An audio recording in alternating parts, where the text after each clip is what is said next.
kahapon.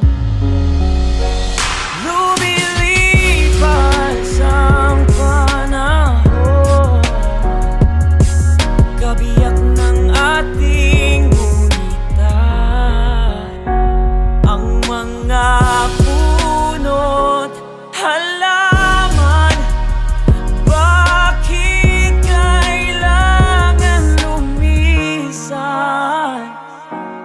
Pana-panahon ang pagkakataon, may babalik pa ang kahapon. Ngayon ikaw ay nabalik, katulad puri ng iyong pananabik, na makita ang lahat